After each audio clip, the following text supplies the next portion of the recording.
Donc on demande aux livres qu'ils nous disent la nature. Ça, c'est depuis le monothéisme. C'est depuis les juifs, les chrétiens, les musulmans. On nous dit, si tu veux savoir la vérité du monde, va-t'en lire le livre qui te dira la vérité du monde.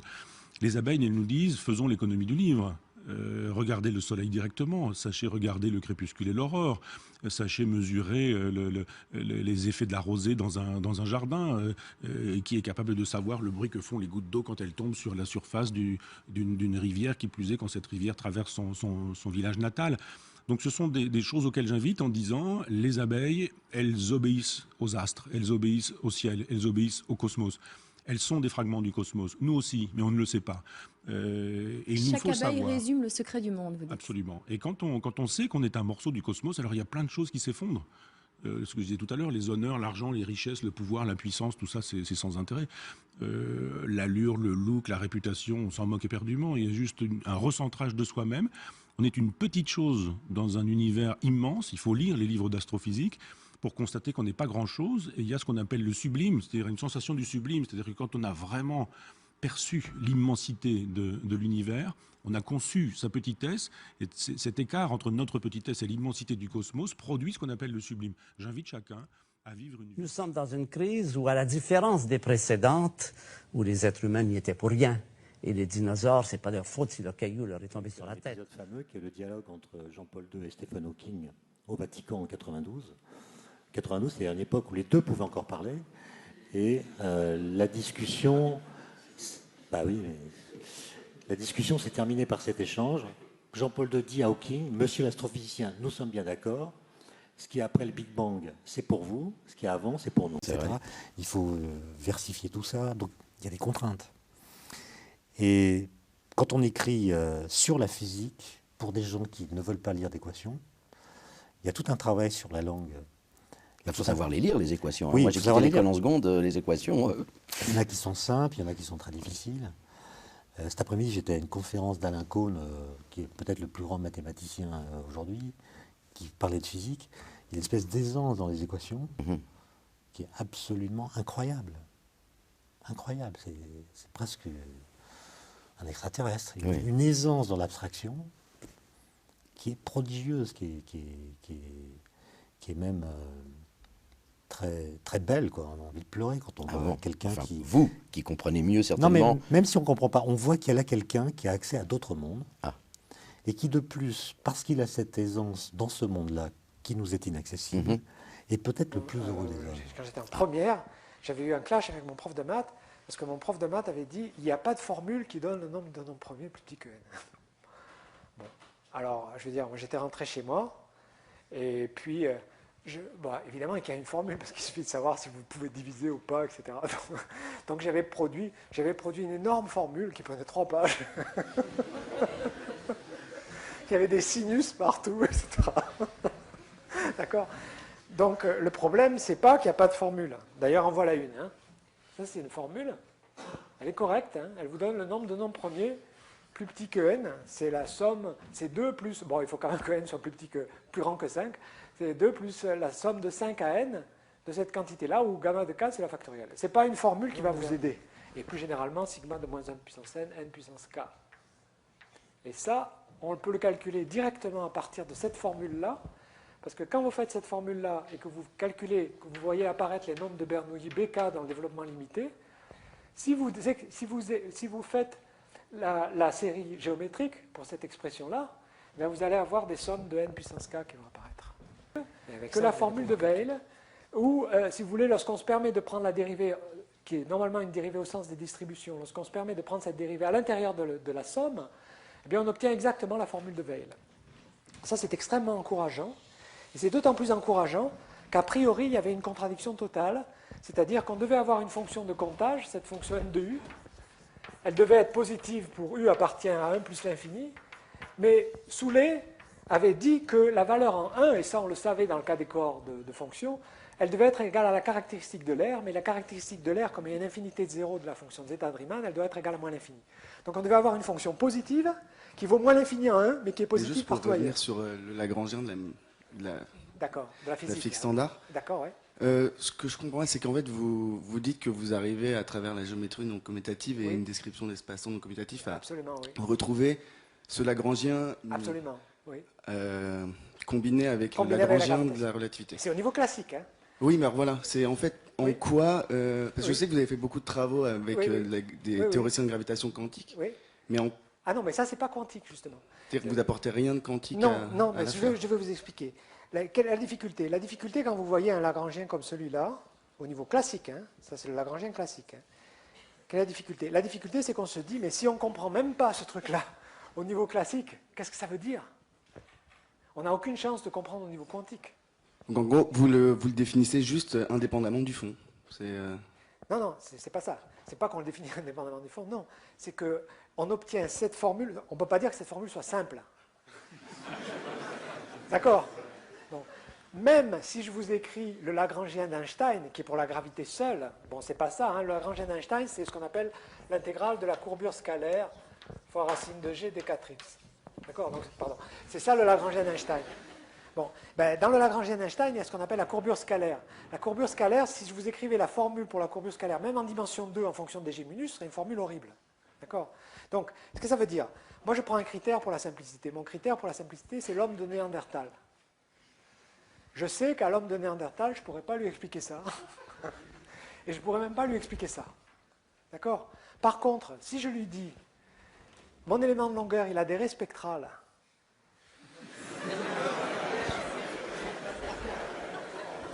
Ah, mais je lui montre, hein. Je lui montre, il y voit quand même. Hein. Je lui montre ça, d'accord? Et je lui dis, le Lagrangien qui est là, il s'obtient en comptant les raies spectrales. J'ai mes chances. À condition qu'il sache compter, bien sûr. Hein. Il faut qu'il sache compter. Il n'y a pas plus parlant comme image que, et ça vous est tous arrivé de voir ça, de voir dans un caniveau bétonné, cimenté, une espèce de petite fleur qui pousse et qui aura réussi à percer le béton, le bitume et à aller vers la lumière. Ce qui anime cette plante-là, c'est la volonté de puissance. Il y a dans les fragments posthumes deux mots de Nietzsche, il écrit Sipo Matador, il écrit rien d'autre. Et puis il dit ailleurs dans son œuvre que cette liane de Java, en fait c'est pas Java, c'est plutôt le nord de l'Amérique du Sud. J'avais un courrier avec Claude Lévi-Strauss à qui j'avais posé la question, qui m'avait gentiment répondu sur ce sujet-là, mais c'est une liane qui a besoin de s'entourer sur les troncs des arbres pour chercher la canopée, c'est-à-dire le sommet de la forêt, pour aller jouir de la lumière. Et Nietzsche dit, s'il faut une image pour dire la volonté de puissance, c'est le Sipo Matador. Et nous sommes animés par cette volonté de puissance. Il y a en nous une vie qui veut la vie, quelque chose qui veut la vie, du vivant, qui veut le vivant, qui veut durer et persévérer dans son être, comme on dit en philosophie. Et ce qui anime la plante, c'est la volonté de puissance. Ce qui vous anime, c'est la volonté de puissance. Ce qui anime un animal, c'est la volonté de puissance. Ce qui anime les astres, c'est la volonté de puissance. Ce qui anime le cosmos, c'est la volonté de puissance. Tout est volonté de puissance. Donc d'abord, il faut savoir ça. Il y a en nous quelque chose qui nous veut et qui est plus fort que nous. Donc pas de liberté, pas de choix. Vous ne pouvez pas dire je veux ceci plutôt que cela, encore que vous allez voir le subterfuge que Nietzsche utilise, mais que tous les philosophes qui sont déterministes utilisent. Donc on n'a pas le choix, on est déterminé, mais quand vous savez ça, quand vous savez que vous êtes déterminé, alors il vous suffit de le vouloir et de l'aimer. Et le surhomme, le surhumain consiste à savoir qu'il n'y a que volonté de puissance, aimer la volonté de puissance et jouir de cette volonté de puissance qui nous fait être ce que nous sommes. Et Nietzsche dit, quand vous savez ça, vous débouchez sur une béatitude, sur une espèce de sérénité. Le surhomme, c'est celui qui connaît la béatitude après avoir su ce qu'était la volonté de puissance et après avoir aimé la volonté de puissance. Amor fati, aime ton destin, dit Nietzsche. Donc voilà, vous voyez, c'est assez simple, mais en même temps, l'idée qu'il faudrait aimer ce qui nous arrive, tout ce qui nous arrive, le bien et le mal, la souffrance, la douleur. Ceci dit, pour Nietzsche, il n'y a ni bien ni mal, mais ce que nous appelons le bien et le mal, la souffrance et la douleur, la vie, la mort, la déchéance, la décrépitude, la maladie, toutes ces choses-là, Nietzsche dit il faut le vouloir, il faut l'aimer. Et quand on a aimé, y compris cette négativité-là, alors on jouit d'une béatitude. Et il ne faut pas moins d'une vie pour obtenir cette espèce de résultat. Voilà ce qu'est la figure du surhumain, pour le dire rapidement. L'écoulement du temps. Vous posez cette question-là, c'est intriguant, ça. L'écoulement du temps, est-ce qu'il a une vitesse, le temps? Alors, si on s'écoute parler, il en a une. On dit que le temps passe de plus en plus vite. Oui. On dit que, j'ai entendu ça dans une conférence de sociologie l'autre jour, que dans les institutions pour personnes âgées, le temps est immobile. Donc la vitesse du temps peut s'annuler. Ah. On dit aussi que la vie parisienne accélère le temps. Donc non seulement il y a une vitesse, mais il y a aussi une accélération. Et Selon ce qu'on vit, vous voulez dire. Voilà. Pourquoi est-ce qu'on dit ça? Parce qu'on confond le temps lui-même avec ce que nous faisons dans le temps. Voilà. Et donc si on s'agite, si on court, si on accélère notre rythme de vie, on dit le temps s'accélère. Mais le temps, c'est pas nous. C'est pas parce que vous accélérez le rythme de votre emploi du temps que le temps va modifier sa vitesse. Mais alors ça rejoint le... Est-ce que le temps se suffit à lui-même ou bien est-ce que le temps a besoin de nous? D'une certaine façon. En tout cas, c'est pas la vitesse de ce qui se passe dans le temps qui fait la vitesse du temps. D'accord. D'accord.